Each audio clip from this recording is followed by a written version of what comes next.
Bom, sabe aquele momento em que a gente senta na sala dos professores e começa a conversar sobre o que é que está acontecendo com os nossos alunos, inclusive com a gente também? Pois é, eu sei que muitas vezes a sala dos professores não é um ambiente muito acolhedor, mas eu te garanto que aqui neste espaço vai ser. A escolha do nome não é por acaso. Eu quero propor a você um espaço de diálogo, de conversa, para que a gente possa trocar ideia não só sobre problemas, tá? Mas sobre questões que muitas vezes nos afligem e nos fazem refletir sobre a nossa profissão. Daí que a imagem da sala dos professores me veio à mente.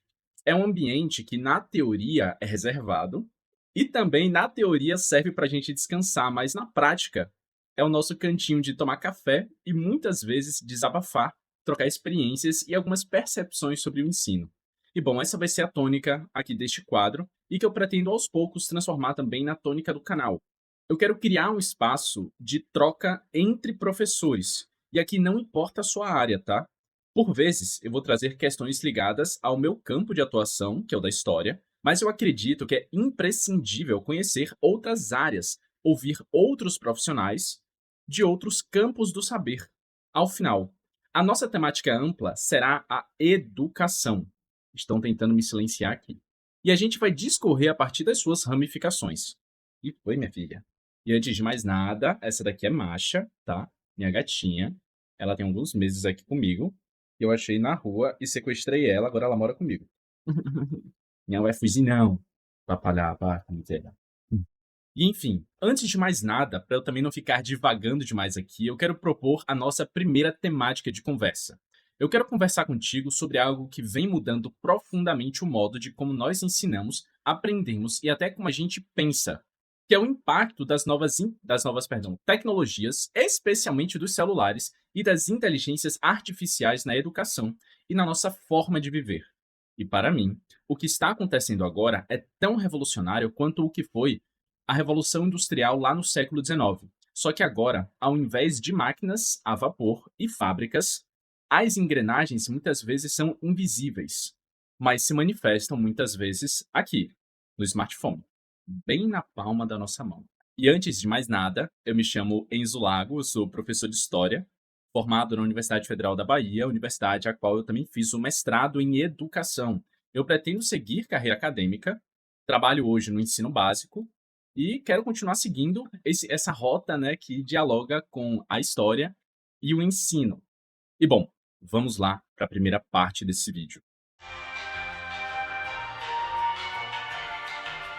Quando os smartphones começaram a se popularizar lá nos anos 2000, a promessa era linda, né, que a gente ia se conectar mais, estar mais próximos das pessoas, trocar conhecimento, democratizar o acesso à informação.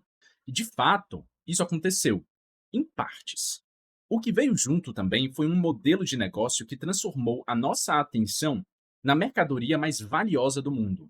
Antes, a gente acessava a propaganda por outros caminhos. Era na televisão, no rádio, no outdoor, no intervalo do jornal. Era pontual. Tinha começo, meio e fim. Hoje a propaganda ela se disfarça de conteúdo, de notícia, de entretenimento. E nesse contexto, o celular ele virou o veículo total da publicidade. Ele é a capilarização da propaganda, um canal direto entre o mercado e o nosso desejo. E olha, eu falo isso sem nenhum ar de superioridade, tá? Eu mesmo sinto na pele. Quando eu me afasto um pouco das redes, eu fico menos ansioso, consumo menos, durmo melhor. É como se o meu cérebro respirasse. E aí eu sempre fico pensando, cara, se eu sinto os impactos tão diretos do celular no meu dia a dia, imagina crianças e adolescentes, que muitas vezes não têm nem os recursos para conseguir perceber o impacto dessas coisas neles, né? Ainda mais porque o cérebro desses seres humaninhos, né, ainda estão em desenvolvimento. As mentes ainda estão se formando e eles ainda estão construindo relações com o mundo. E parece que tudo isso é intermediado por esse excesso de propaganda.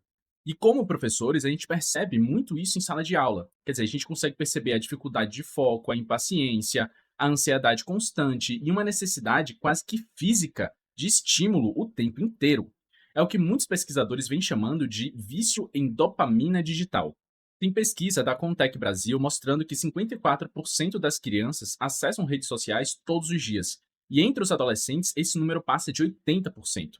E o mais preocupante é o seguinte: Quanto mais tempo na tela eles passam, maiores são os índices de irritabilidade, sono irregular e até sintomas de ansiedade e depressão. O portal Drauzio Varela também já alertou para isso há alguns anos atrás. O uso excessivo das redes sociais ativa os mesmos circuitos de prazer do cérebro ligados às drogas e os jogos de azar.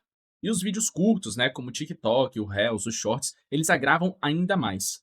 Cada swipe, quer dizer, cada rolada nela ele 1000 vezes do feed, é uma nova dose de dopamina. O cérebro ele vai se acostumando com essa gratificação instantânea e perde o hábito da espera, da paciência e da concentração. Tem gente chamando isso até de síndrome do cérebro podre, né, que é uma metáfora pesada, mas que dá conta de um fenômeno real. Quanto mais estímulo rápido, mais difícil é sustentar a atenção em algo mais longo e mais profundo. Agora só um minutinho que eu tomar meu cafezinho. E é aqui que entra o nosso papel como educadores. A gente sente no cotidiano o impacto disso tudo. Os alunos têm mais dificuldades de acompanhar uma explicação longa, de escrever um texto sem copiar, de esperar o tempo da reflexão. O imediatismo virou o padrão. E o que antes era exceção, que era um aluno impaciente, disperso, agora é quase que a regra. E claro, eu estou falando isso muito da minha experiência pessoal, tá? Quando eu for tratar de pesquisas, eu vou sempre mencionar quais são e eu vou tentar intercalar isso, porque é justamente a ideia desse quadro, que a gente intercala experiência pessoal e pesquisa, tá? Que a gente nunca se afaste da pesquisa, porque uma coisa é a minha experiência pessoal, outra coisa é a realidade a partir dos dados e das pesquisas, e aqui a gente não é negacionista, pelo amor de Deus.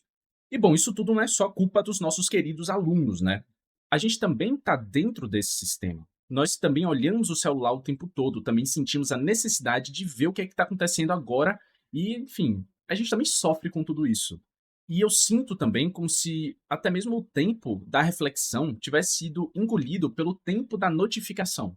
Quer dizer, às vezes eu tô aqui parando para refletir sobre um assunto e o celular toca e eu preciso ver o que é, sabe? Assim, é uma sensação de urgência e de imediatez que é, enfim, né? Ansiolítica. Não sei nem se usei a palavra certa, mas bora seguir. Mas no fundo, o problema não é só o celular, né? Quer dizer, não é o celular em si. O celular ele é só uma ferramenta. O problema todo é o modo de produção que organiza o uso dele. Como diria qualquer análise crítica da sociedade contemporânea, a gente vive num sistema que transforma tudo, até o nosso olhar, em mercadoria. O grande capital viu no smartphone a chance de nos manter conectados não uns aos outros, mas às marcas.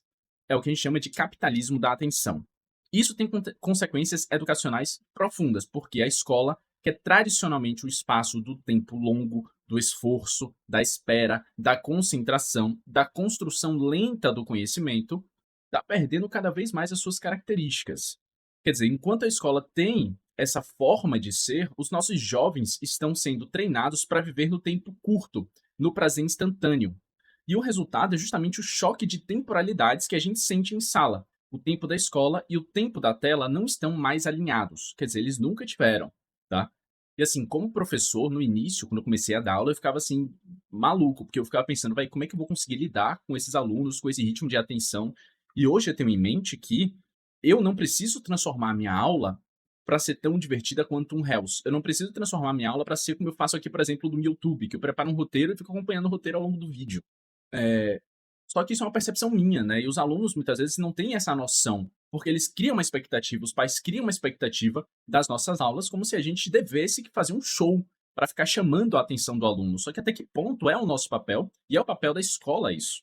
E bom, por isso quando eu vejo também questões ligadas à proibição ou não do celular nas escolas, eu acho que o debate é sempre muito maior. Não é sobre o aparelho em si, é sobre o modelo de sociedade que o aparelho representa. E aí eu volto para aquela lei proposta pelo governo Lula, que buscava restringir o uso de celulares na escola. Foi uma medida no início polêmica, claro, mas assim, na minha opinião, ela é extremamente necessária para iniciar um debate público sobre o que queremos proteger dentro da escola. Porque se a escola não for o espaço da construção do pensamento, qual será? É o TikTok? É o YouTube? Né? É o Instagram? E também tem aquela questão, né? Em alguns lugares onde essa restrição foi implementada com sucesso, os resultados foram impressionantes: melhora na concentração, aumento da participação nas aulas e até redução de conflitos e casos de bullying. Mas por que eu falo em alguns casos? Porque nem toda escola consegue aplicar isso, e eu conheço por vários relatos de professores que eu tenho certeza que não vão ficar se desgastando para ficar tirando o celular de aluno. Ou seja, Quando tiramos o estímulo constante da tela, o estudante volta a se conectar com o que está diante dele, com o professor, com os colegas, com o conteúdo e também consigo mesmo. E é aí que começa o ponto central da nossa conversa de hoje. Porque se o celular já representa esse risco para a nossa atenção, imagina o que acontece quando a gente coloca a inteligência artificial dentro desse cenário. Ela chega com promessas ainda maiores de facilitar a vida, organizar ideias, fazer resumos, corrigir texto e até pensar por nós.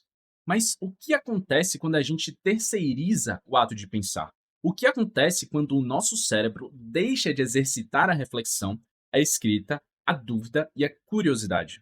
É disso que eu quero falar contigo no próximo bloco, sobre o que os pesquisadores vêm chamando de sedentarismo cognitivo e por que essa é uma das questões mais urgentes da educação contemporânea. E bom, eu gostaria de falar mais sobre o uso de celular, mas eu tenho um outro vídeo aqui no canal discutindo profundamente sobre isso, reagindo a uma entrevista que eu fui fazer numa rádio aqui de uma cidade próxima de Salvador, que é Camaçari, da região metropolitana. E a entrevista está muito legal, ela tem 1 hora, eu reagindo, fazendo considerações sobre o uso do celular, então não vou me estender muito. Eu quero partir logo para o que nos interessa, que é a inteligência artificial. Recomendo você ir lá, vou colocar o link na descrição, clique e vai lá assistir, por favor, comenta, curte, compartilha, porque isso tudo é muito importante aqui pro canal, tá? E bom, no bloco anterior a gente conversou sobre como o celular ele transforma a nossa forma de viver e aprender, e como ele treina os nossos cérebros para buscar prazer imediato e fugir do esforço. Agora imagine esse mesmo cenário, e agora com uma ferramenta ainda mais poderosa e mais sedutora e ainda mais perigosa, que é a inteligência artificial. A inteligência artificial ela chegou, o ChatGPT, né, ele chegou com uma promessa irresistível de resolver os nossos problemas, organizar o nosso tempo e, de certa forma, pensar por nós. Mas a pergunta que a gente precisa se fazer é: o que acontece quando a gente para de pensar? Ou quando a gente terceiriza o raciocínio?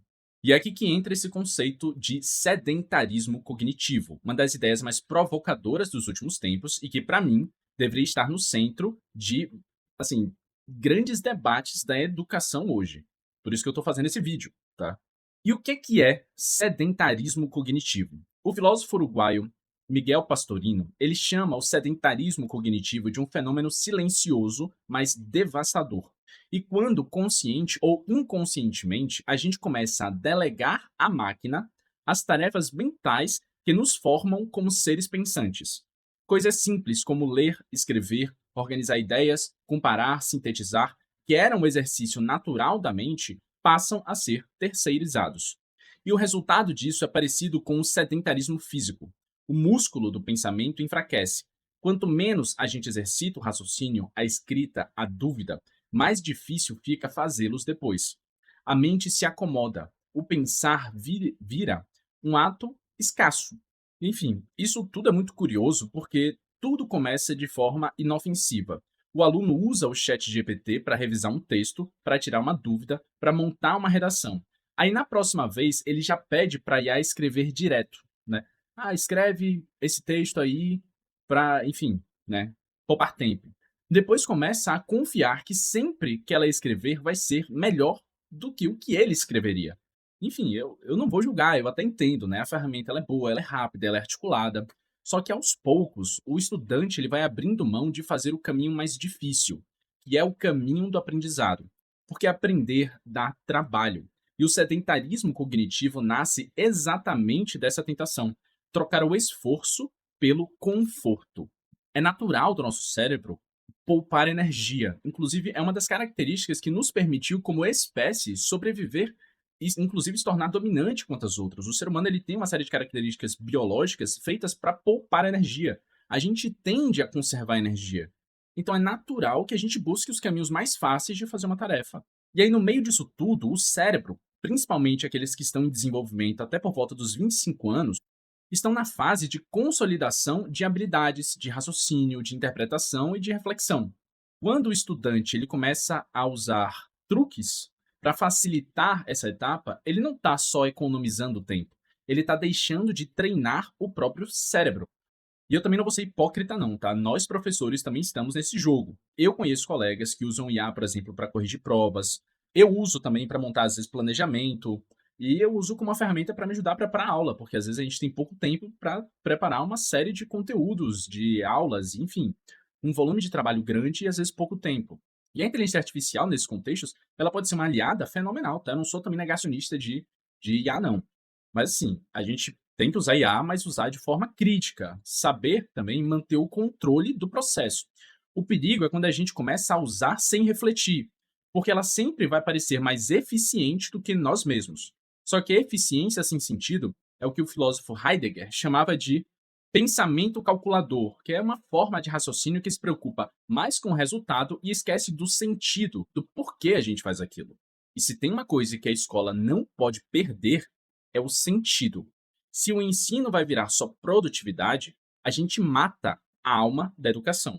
E assim, o sedentarismo cognitivo, ele não é só um problema técnico, mas também antropológico. Ele está mexendo com o que há de mais essencial na humanidade, que é a nossa capacidade de pensar sobre o que nós pensamos. Pastorino, que é aquele cara que a gente citou antes, ele diz o seguinte: o verdadeiro problema não é como usar IA, mas o que estamos dispostos a perder da nossa humanidade ao usá-la. Esse é um alerta muito profundo, porque pensar é mais do que resolver problemas, é compreender o mundo, é se colocar nele e também buscar sentido no meio desse caos que a gente chama de existência. Mas nós estamos transformando o pensamento em uma função terceirizável, como quem terceiriza uma tarefa doméstica a um robozinho para passar pão. Ou passar pão, meu Deus, passar pano, meu Deus do céu. E é aqui que eu realmente fico preocupado, né? Não que eu não estivesse antes, mas aqui é um ponto fundamental. Se a escola não for o espaço de resistência a essa lógica, qual será? Quem vai atuar pensando nisso? A escola sempre foi, na teoria, um local da formação humana, mas se ela se rende ao automatismo da tecnologia, a gente corre o risco de criar gerações brilhantes na execução, mas incapazes de reflexão. O texto do Pastorino, que inclusive está na descrição, esqueci de falar isso antes, traz uma reflexão que me toca diretamente como professor de história. A de que a gente está vivendo uma depreciação das humanidades. O conhecimento está sendo reduzido à utilidade, aquilo que serve para o mercado, para o vestibular, para um resultado rápido. Mas a história, a filosofia, a arte são áreas que exigem tempo, interpretação, debate, memória. São disciplinas do pensamento lento. E é justamente esse pensamento lento que está em crise. Quando o aluno pede para a IA resumir o conteúdo, ele perde o processo mais importante do aprendizado histórico, o ato de compreender, selecionar e escrever com as próprias palavras. É nesse esforço que nasce o pensamento crítico. E sem pensamento crítico, o que sobra é opinião. E opinião a gente já tem de sobra, e opinião qualquer idiota sabe dar. O que a gente precisa é de reflexão. É como se a escola moderna, né, essa escola contemporânea, ela estivesse trocando o valor do esforço pela ilusão da motivação permanente. A gente quer que tudo seja leve, divertido, engajador. E claro, isso é importante. Mas o aprendizado profundo nasce também do desconforto, da dificuldade, da paciência, de insistir num problema até conseguir resolver. Quando a gente tira isso do aluno, a gente tira dele a chance de se descobrir capaz. E a inteligência artificial, com o seu conforto e uma aparente perfeição, pode reforçar essa ilusão de que pensar é desnecessário. Outro ponto que o Pastorino levanta é a fratura da memória. A gente vive um tempo de velocidade, de estímulo constante, em que o passado se dissolve no presente. O problema é que sem memória não há identidade, e sem identidade não há história. A inteligência artificial, ao oferecer respostas instantâneas, enfraquece essa relação com o tempo e a continuidade do saber.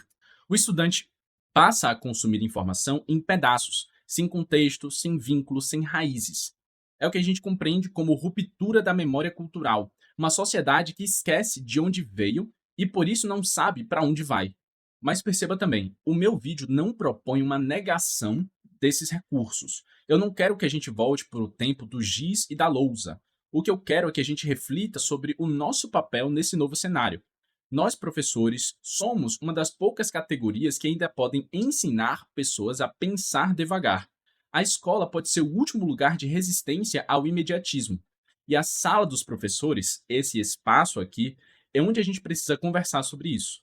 O combate ao sedentarismo cognitivo começa com pequenas atitudes, estimular os alunos a escrever com as próprias palavras, propor atividades que exijam raciocínio e não só reprodução, ensinar a duvidar das respostas prontas, mostrar que errar faz parte do processo de aprendizado, enfim.